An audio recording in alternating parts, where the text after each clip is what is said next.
Welcome to Big Little Stories. I'm Ivy Sharmetz.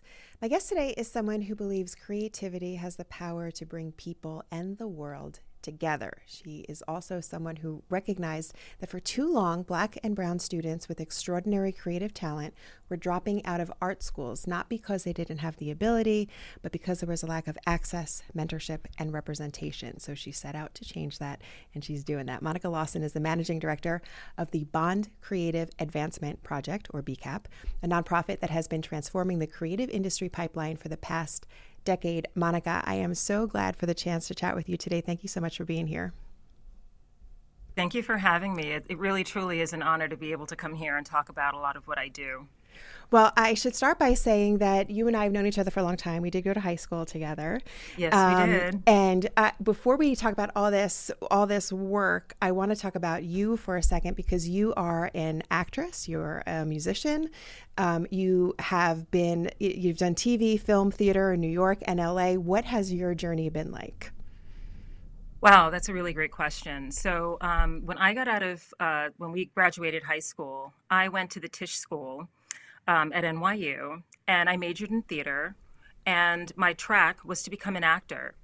And what's really interesting is when you're in school, you have one idea. You have to remember, we're like 17 years old. Yeah. Okay.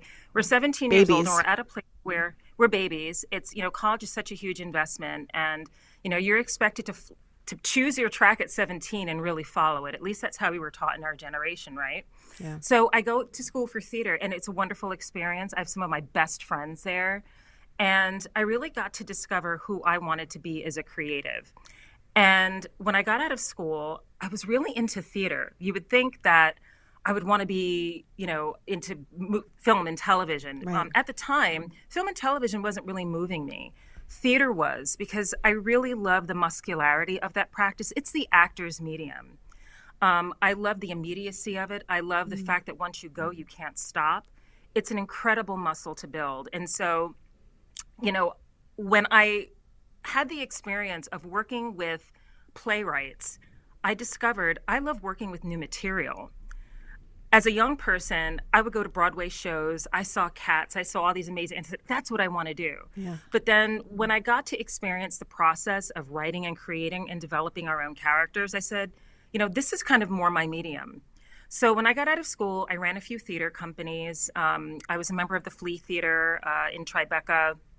I also ran a number of other theater companies where we all just kind of got together, wrote our own plays, and then I would come in, as the actor, but I would help develop it.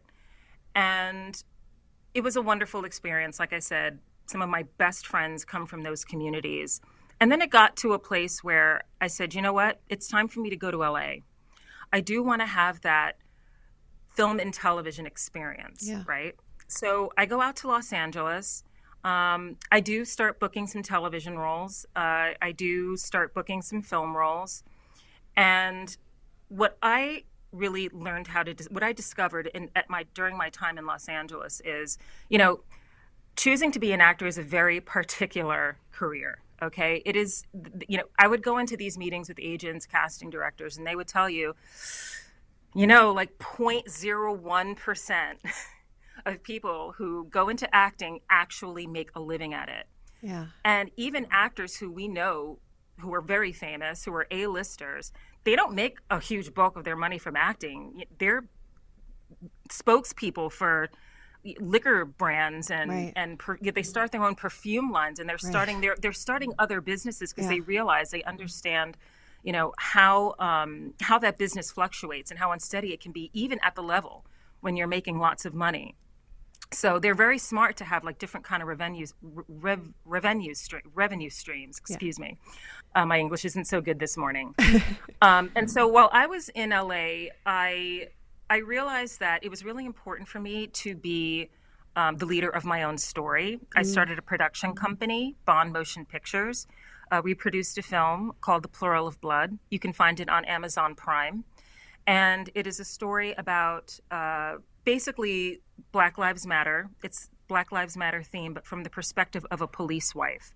So what we really did was we go into the home of what it would like to be in a police family, processing a critical incident being where an officer shoots someone and that person does not survive.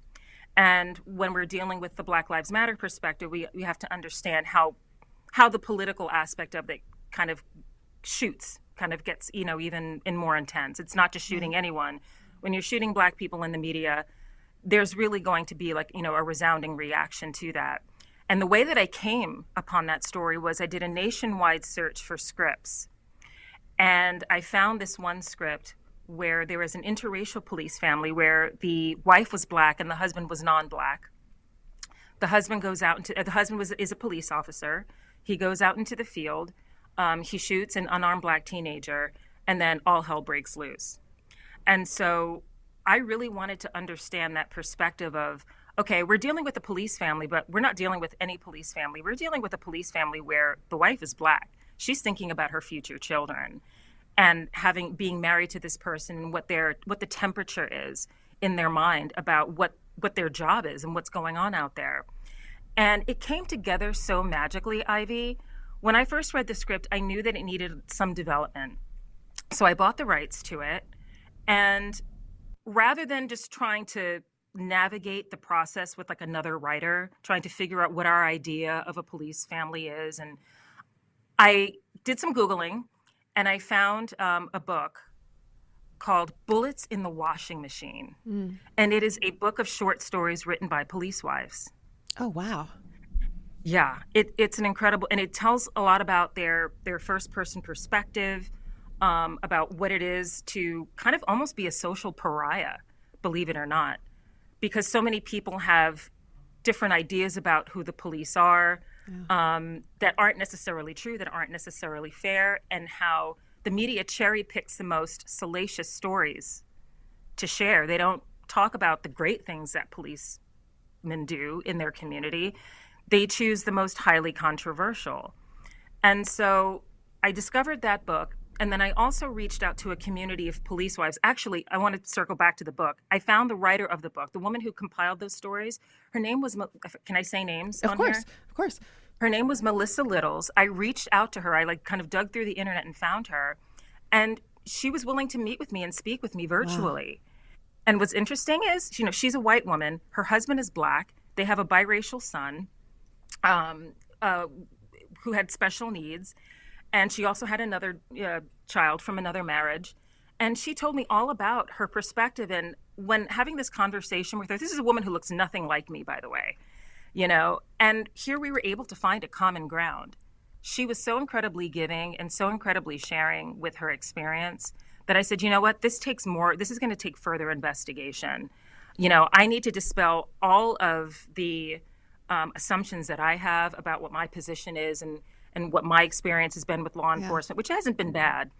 But, to kind of wrap it all kind of together, that led me to reach out to other police wives in the social media community who we were able to consult with to continue developing the script. By the end of it, we shoot it. It ends up in festivals. And when it got to LA, I was actually able to invite the community of police wives who were within the local community to come see the film. And what was their reaction? We had a wonderful time. They loved it. Yeah. They were really supportive of it. I was so concerned that maybe I was missing steps, because if anyone chooses to go see it or to watch it, it ends on a cliffhanger. So if you're someone who needs to have a story wrapped in a bow, if you want a black and white ending, you're not going to get one. The whole point is that this woman has had this experience, because her husband ended up in a critical incident. Her life has changed. She doesn't know where it's going to go. And it's like lights out. I don't want to give away too much, but it's really about journeying through an experience. It's not about giving anyone answers. But I don't want to interrupt you, but when you put the film company together, please. Was the intention to find scripts like this? Did you intentionally decide you wanted to do work that had meaning behind it and was important? Absolutely. I mean, well, to be honest, when I put out a search with a specific criteria saying that it needs to be a female lead, it needs to be racially fluid or flexible, and it could be topical. These are some of the subjects that we're interested in. But I was pretty much open. I mean, I think the important thing was that, this is what we were back in like 2016, 2017. This is back when we were kind of labeling storytelling as female driven, right? Where there's a female lead. And I feel like the definition of that has changed so much, especially in the entertainment industry over the last 10 years. But that's kind of how I phrased it. That's how we were processing the idea of a woman being able to lead her own narrative, right? In storytelling. And so I had to really phrase it that way. And so I got a lot of scripts. And that's how we were able to find The Plural of Blood. Yeah, amazing. We're going to take a quick break, and when we come back, I want to talk about all this amazing work that you're doing with the foundation and how your experience is helping so many other young creatives who are following your footsteps and doing great things. So we'll take a quick break. We'll be right back with more Big Little Stories.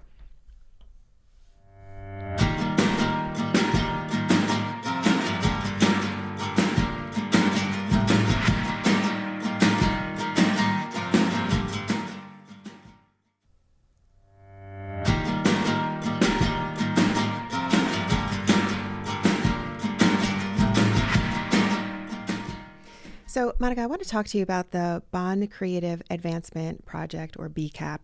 I know that you're very close to one of the founders, right, of this organization. Talk to me about that. So the Bond Creative Advancement Project is a scholarship and fellowship program for underrepresented youth who are pursuing careers in art and design. So my husband and I actually met at NYU. And he himself is a creative, but he's a creative with a business mind. So he's been the president of several very successful brands, from Gap Yeezy to boutique niche brands like The Vampire's Wife. And he's currently now doing a ready-to-wear fashion line with FIFA. So the title of the brand is FIFA 1904.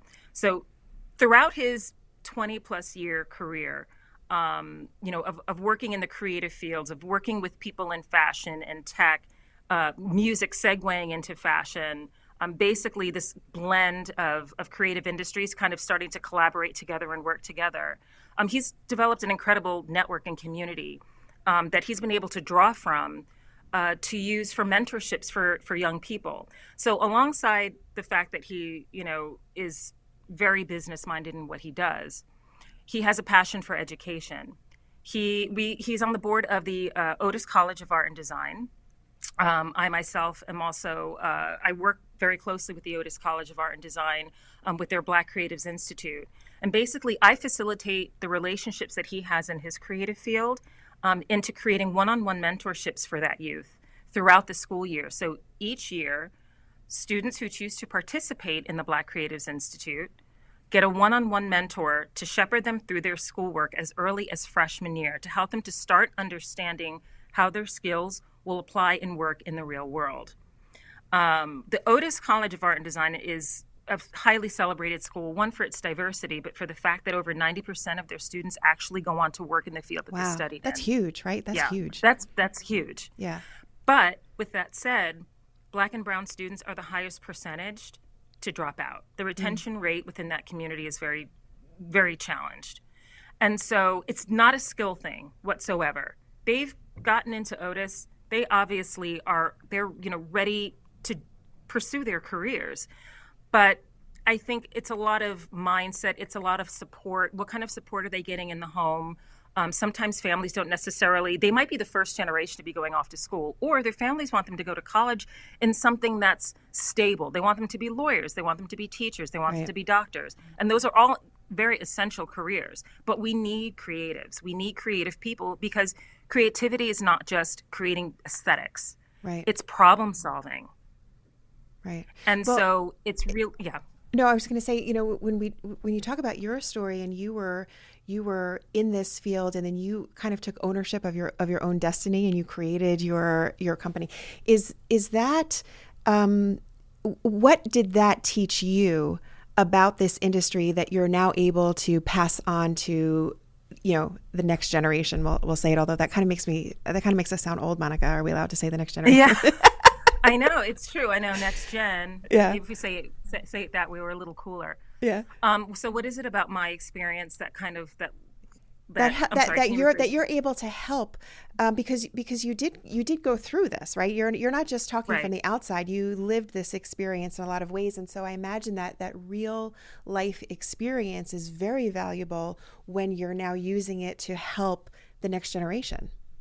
Absolutely. So my real life experience was the lack of mentorship, was the lack of safe spaces to ask the wrong question or to understand people. It's in this day and age, and I think it's always been this way, but in this day and age especially, it's not enough to be really good at what you do. Yeah. Being really skilled, getting good grades. You have to be able to work with people. You have to be a collaborator. And even most importantly, you have to be an entrepreneur. Yeah. I mean, I know doctors who are kind of pivoting away from maybe obstetrics to Yeah. starting their own companies. Everyone in this day and age is an entrepreneur. And now with social media, right, with TikTokers and social media or Instagram influencers literally starting their own businesses and starting their own brands and companies and making millions of it, you have to figure out what your influence is. Mm. And so kind of segueing back into what I do with BCAP, it's about continuing to teach young people who are given an opportunity, a very valuable opportunity, to understand, to think outside of the box, to kind of dispel any kind of, I guess you could say, like negative or just dismissive ideas about who they are as creative Mm. people, to continue to give them safe spaces to ask questions, to be able to learn soft skills about how to work with people, and to also give them exposure. Exposure is so important. Yeah. Actually, next week, out here in California, in Los Angeles, we're going to be taking some of our students, some of our cohort of students, to the Media Arts Lab. Mm. And Media Arts Lab is Apple's designated creative advertising agency. So these kids are going to go into this incredible space and have a day in the life experience of what it's like to work at Media Arts Lab, Wow. which is just like, Wow. one of the most influential Yeah. agencies in the world working for Apple. How do students, how do you select what students are become part of the program, or do students need to, like, or young people, how does that work? So with the work that we do at Otis, we usually have faculty select a few students who they think would be great, Mm-hmm. who either are available or interested, and who also would best benefit from these trips. We also work with Inner City Arts, and that is a multidisciplinary creative arts institution. So it's an off-campus, or it's a non-academic arts institution that we've been working with for several years. We do all kinds of events with them. We do career days with them. We do portfolio reviews with them.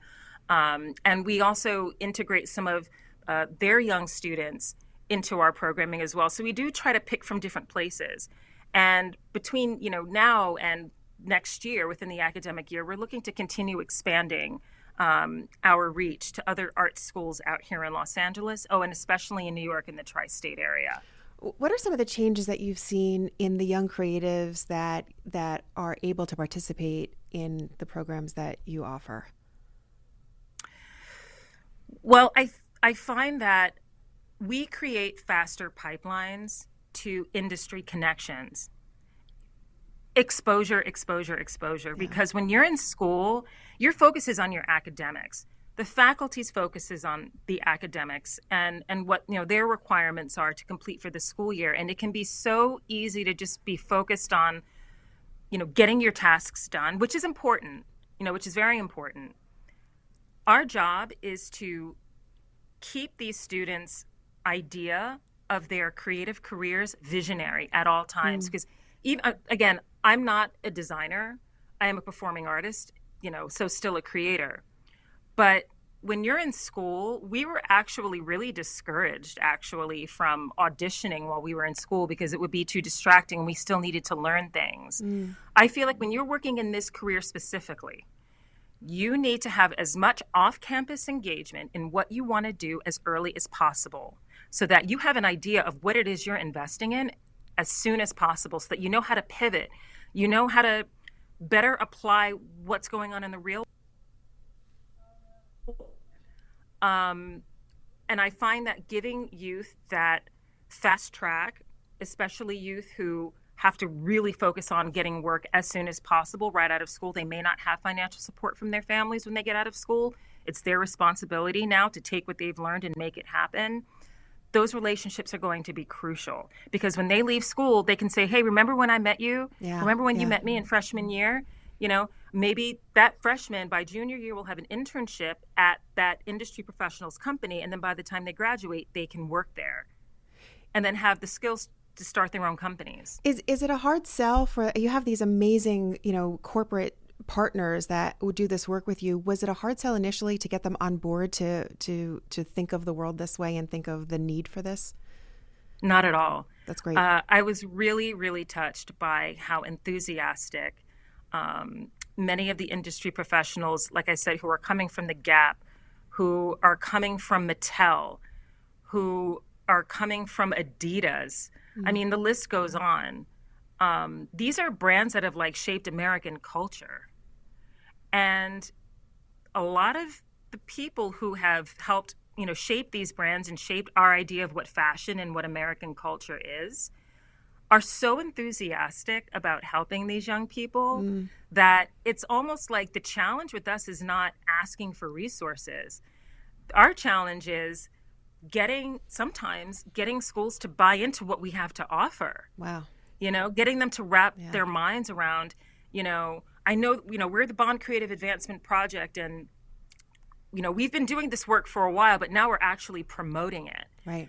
Before we would actually make these connections and then just kind of bypass it. And we're like, no, we need to build a system around this. And that's why we decided to turn it into the Bond Creative Advancement Project. Yeah. And so when you're positioning this and you're creating your pitch deck, so to say, for schools, especially in districts where, many of the students, once they graduate, they have to kind of pick other careers. They're taught graphic design, they're taught filmmaking, but they have to put it to the back because they need to focus. They have to make money right after they graduate. Right. So, I think the real, it definitely does, to answer your question. I think the exposure, fast tracking those professional pipelines to youth who otherwise wouldn't have them is really what has helped, change their thinking and their vision for the possibility of having a career as a creative. It's such amazing work. We've had the website up, but it's bondbcap.org for people to get more information and to learn more. And also, I would suggest that people check out some of the other work that you're doing and your music, which is amazing, and all of that good stuff. Thank you so much for taking the time here. Monica, we end each one of these shows with something we call 3 big little questions. We do them rapid fire. My favorite. Are you ready? Okay. All right. Yeah. All right. How do you get yourself out of a bad mood? Wow. Physical exercise. Just shake it out. Shake it up, shake it out. I do everything from hiking to yoga to Tai Chi. So, yeah, that's my go-to. All right. What is your go-to karaoke song? Oh, my God. I would be living my whole fantasy if I could just bust out Total Eclipse of the Heart. I'll do backup with you. I'll do those. Yes, please do. And I know you don't live in New Jersey anymore, but what is your favorite spot in New Jersey? Favorite restaurant, place to go, town, anything? Name one place you just love in New Jersey? I think I would probably say, what's the name of that park that's right in the middle of town? Minnewacan? It's got the big pond. Minnewacan Park. Yeah. I knew the name, but I didn't trust myself. I love walking around Minnewacan Park. It's a beautiful so park. Beautiful. Yeah. That is what makes Westfield. That is what. And next time you're in town, we're due for another dinner, my friend. Thank you so much, Monica Lawson, for taking the time for doing this. You're doing such amazing work. I've loved following your career. I continue to do it. I'm a fan and very honored to call you a friend. Thank you so much. Same. All right, well, that will do it for today's Big Little Stories. Be sure to check us out on Instagram at Big Little Story Show. I'm Ivy Sharmetz. I'll talk to you next time.